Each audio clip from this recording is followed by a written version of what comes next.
dear and respectable audiences, Assalamualaikum warahmatullahi wabarakatuh.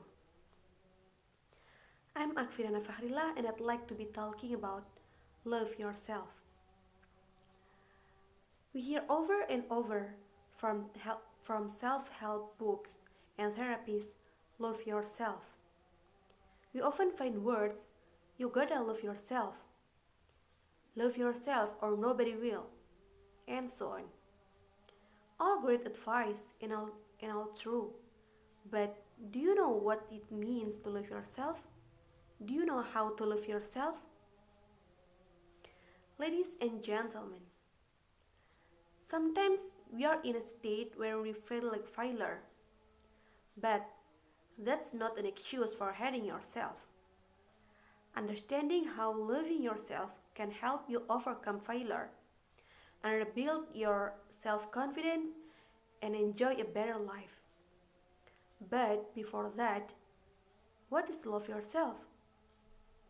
According to Monica Sulistyawati, a psychologist from personal growth, self-love is trying to accept yourself as you are. This may seem trivial, but there are still many people who ignore it, including ourselves. There may be many reasons why you don't love yourself.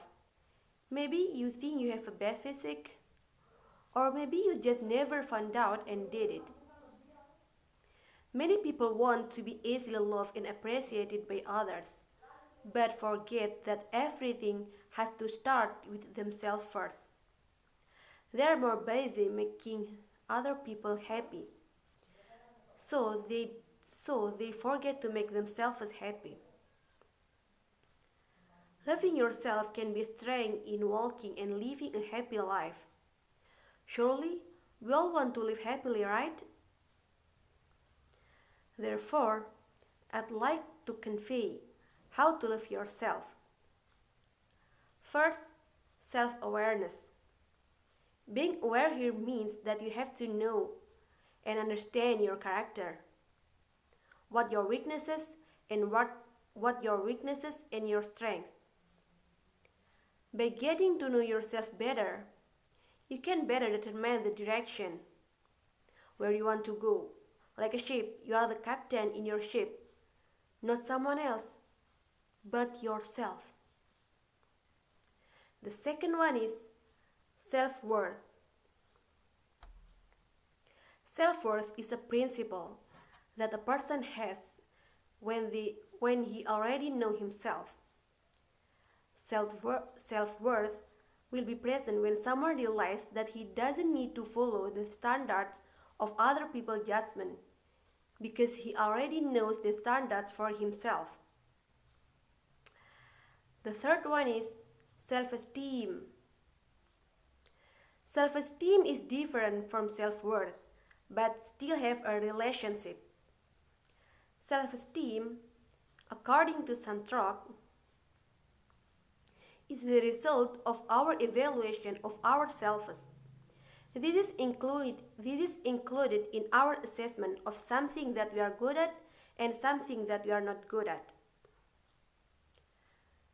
Your self-esteem can increase if you have good self-worth at the beginning. Various ways you can do to increase your self-esteem, such as stop comparing yourself with others, do good to others, and so on. The fourth and the last one is self-care. Self-care is an action taken by a person to maintain his health.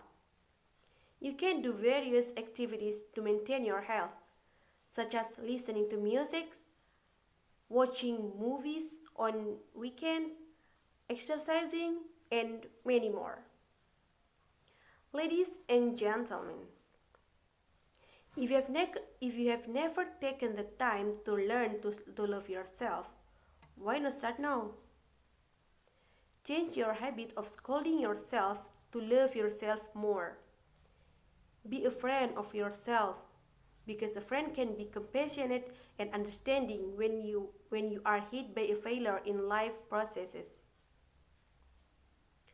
Try to love yourself.